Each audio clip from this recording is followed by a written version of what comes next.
In section 2.4, we're going to begin by focusing on graphs of functions, and in particular, we're going to start with what's called a library of parent functions. There's many special types of functions that occur in mathematics, and some of the most popular ones we kind of want to know and analyze and memorize their shapes. So this list will be the official list that we will know for right now. As we go through the class, we will be adding others to these, but these should be functions you're already hopefully comfortable with and have seen in the past. For example, constant functions, these are simply a special case of lines. If you remember, like for example, like y equals mx plus b, if we had a line with no slope, like a constant function like this, that's what we get. It has domain all real numbers, and its range consists of just a single value. The only output you ever get out of this function is the number c. Notice that it's constant everywhere on its domain, and technically it does have a y-axis symmetry, so it is symmetric with respect to the y-axis. The next function we come to, which is kind of a little bit of a special one, this is also a member of the subclass of lines, would be what we call the identity function. The identity function is simply the linear function with a slope of 1 and a y-intercept of 0. The identity function has the nice property that the output is exactly equal to your input. So if you plug in 0, you get out 0. If you plug in 1, you get out 1. If you plug in, let's say, -2, you get out -2. But either way you slice it, the graphs in 1 and 2, just think of those as kind of being subcases of the more general class of lines. So mx plus b, hopefully everybody knows how to graph those types of functions. The next parent function we're going to commit to memory is the absolute value function. Okay, technically, by definition, it's like a piecewise defined function. So let me just briefly remind you what the absolute value of x is. The way the absolute value of x function works is it's x for x greater than or equal to 0, and it's negative x for x less than 0. So it looks like two lines on different pieces of its domain. For x greater than or equal to 0, from here and onward, it looks like the straight line function, which is like a part of the identity function, just x, slope of 1, and a y-intercept of 0. So starting here, over 1, up 1, over 1, up 1, etc. And when x is less than 0, then it's the graph of negative x, which is a straight line, again with a y-intercept of 0 and a slope of -1. So over 1, down 1, over 1, down 1. And this gives us the graph of absolute value. Okay, again, it looks kind of like a V shape. The part to the left has a slope of -1. The linear part to the right has a slope of +1. And take note of the domain and range on this one. The domain is all real numbers. The range, however, is from 0 to infinity. The lowest point on the absolute value is this point here, which we call the vertex. It's located at 0, and it goes all the way up, so from 0 to +infinity. Okay. The next type of function we're going to look at is the standard quadratic function. Its overall shape is what we refer to as a parabola. And in many ways, the graph of x squared is kind of indicative of the graph of x to the n when n is even. So for instance, the shapes of graphs, like let's say like x to the 4th, x to the 6th, x to the 200. They're in essence going to look more or less like the graph of x squared. The only thing that changes in essence is that as the exponent gets a little bit larger, the graph will tend to rise a little more steeply, but it'll have kind of like the same U-ish shape appearance. For x squared, that particular shape we refer to as a parabola. Okay. And one of the points that's most important to us when it comes to the parabola is going to be this point here, which we'll focus on later. That point for this example, which happened to be a relative minimum or absolute minimum, is what we call the vertex. Okay, so x squared is important. You want to know its shape. It looks like that U-shaped parabola. And again, canonically, in many ways, it will be a stand-in for the graphs of x to the n when n is even. We now come to the square root function. The square root function looks like this. We've already studied domains of functions earlier. We know that the domain of the square root function is from 0 to infinity. And you can see that from the graph as well, from left to right. It goes as far to the left as x equals to 0 and all the way towards positive infinity. Okay, the range is from 0 to infinity. The minimum value is 0. It's the lowest point. And this graph will slowly but surely go all the way up forever. So its range is from 0 to infinity as well. The square root graph, again, that graph is going to be very similar to, by the way, to any graph of the form nth root of x when n is even. So things like the fourth root of x, sixth root of x, etc., those two will have graphs that look very similar to the graph of the square root of x. The only way in which those graphs would be a little bit different is if you have like a higher index, like a 4 or a 6, they're going to tend to rise less sharply than what the square root graph would. So if this is the square root of x, for instance, this could represent the fourth root of x. We now come to the standard cubic, which is x cubed. The graph of x cubed looks like this, and it itself will be very indicative of the graph of x to the n for any odd power. So the graphs of x to the fifth, x to the seventh, x to the 2021st, for instance, are all going to look like this, right? I mean, the only thing that changes is if the exponent is higher, like for example, x to the fifth, it will rise a little more steeply. So you want to know the graph of x cubed.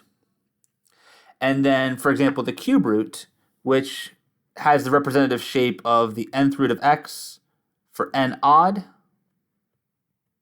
looks like this, okay? And that's kind of the nice thing. So, by just knowing these classes of graphs, certainly know how to graph straight lines. You can not only graph then constant functions in the identity function, but any line whatsoever you'd be able to graph with any slope and any y-intercept. We absolutely want to know what the absolute value function looks like. That's our V-shaped graph. By knowing the graphs of x squared, which is the standard quadratic, and also the cubic function x cubed, in essence, that will give us the baseline template to be able to graph x to the n for any power. And by knowing the basic graph for the square root of x and the cube root of x, that will enable us to graph the nth root of x for any index. Okay, so these are our parent functions. Again, these are extremely important. We will be working with these a ton this semester. You have to, at some point in time, get to the point where you can commit these to memory. Some of them you might already know, but the sooner the better. Okay. We will also focus on a couple special types of functions that maybe you don't have as much experience with, starting with step functions. Functions whose graph resembles sets of stair steps are known as step functions. One common type of step function is the greatest integer function, which is used by this notation here, and is defined as f of x, which is equal to the greatest integer of x, is the greatest integer that is less than or equal to x. Okay? So it's the greatest integer less than or equal to x. Okay? So the idea here is if you look at like a number line, okay, let me just pick a random value of x. Okay.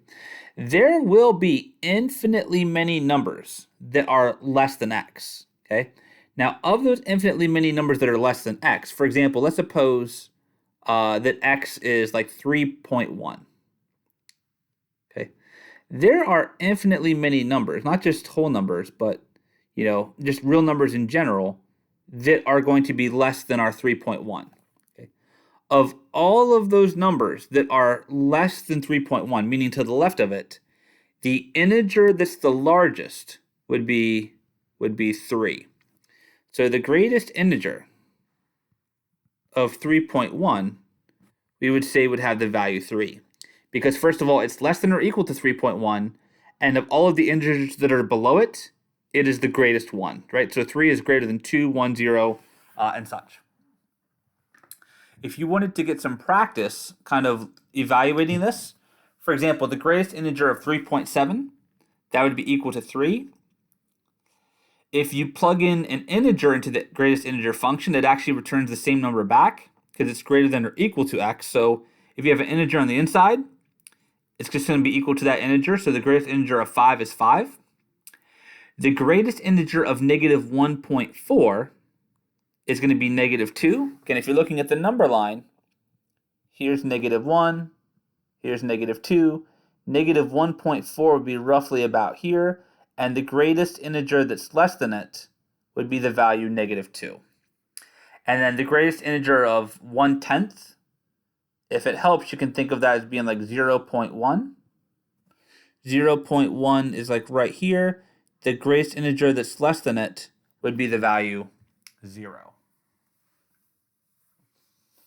If you look at the graph of the greatest integer function, it's a classic example of what we call a step function. And then its graph looks kind of like a series of steps. Okay. It has domain all real numbers, so you can plug any real number into the greatest integer function. But its range, by definition, it always produces an integer out. So the range isn't an interval, it's actually just a collection of integers. So, you can get any integer out of this function. So that's its range.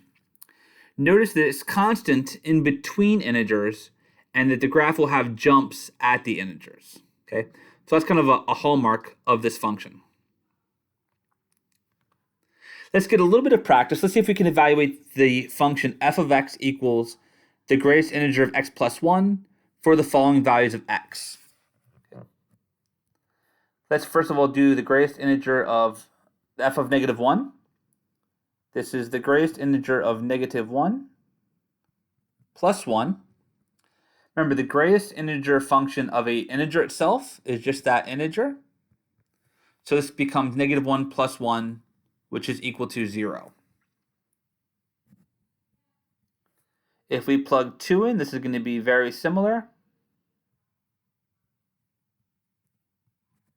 The greatest integer of 2 is 2. And then 2 plus 1 will give us 3. For the next one, we want f of 3 halves.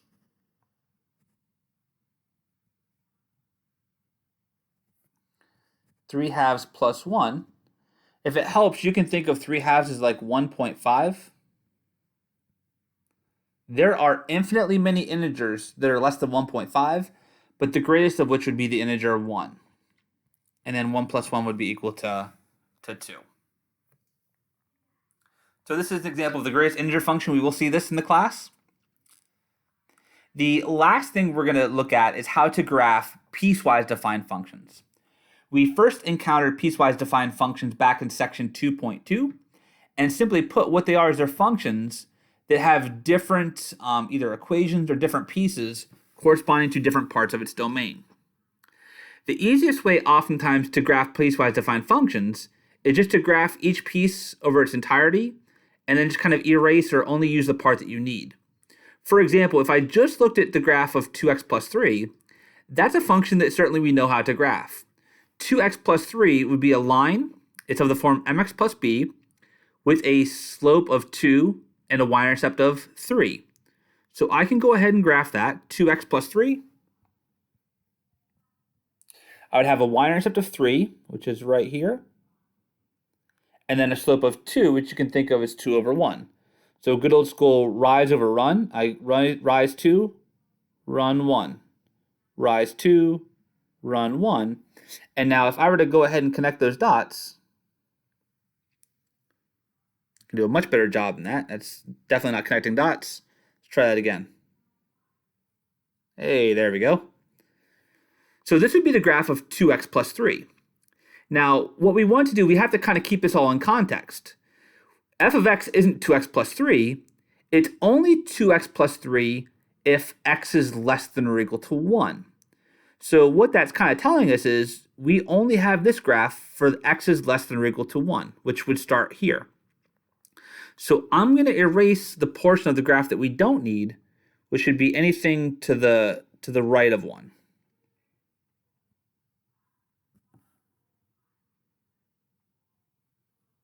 Which should be this right here. Also, too, it's always helpful, I find, that whenever you see like one piece starts or stops, to kind of label that specific point. If we were to plug 1 into this function, f of 1 would be 2 times 1 plus 3, which would be 5. And you can kind of visually just see it right there. This is the point 1 comma 5. We now have to graph the other piece of this. We have negative x plus 4. And again, my advice would be just to graph the entire function negative x plus 4. It's another line. It has a slope of negative 1 and a y-intercept of 4. So if I were to start at 4, which is right here, we have a slope of negative 1. So fall 1, run 1. Fall 1, run 1, etc. And then we can go ahead and draw that function. Okay. So we did its graph. But now keep in mind, this function part, that little piece, negative x plus 4, is only valid if x is strictly greater than 1. So we have to come over here and erase anything that's not strictly less than 1. So that'd be like this part here. So let's go ahead and erase this, that we don't need it. And starting at x1 and greater, that's where this piece comes into play. Also to notice that technically speaking, if you look at the condition here, the test condition, this is valid for x strictly 1. You actually can't plug 1 into this piece. So wherever that is, you're going to have an open circle on that portion of the graph. Okay. So that's how we graph piecewise defined functions. You kind of graph each piece in its entirety. Each of the individual pieces should be members of our parent functions, which we know how to graph, and then you just kind of compensate and consider the parts of the domain that it's good for, and you only include those parts of the graph.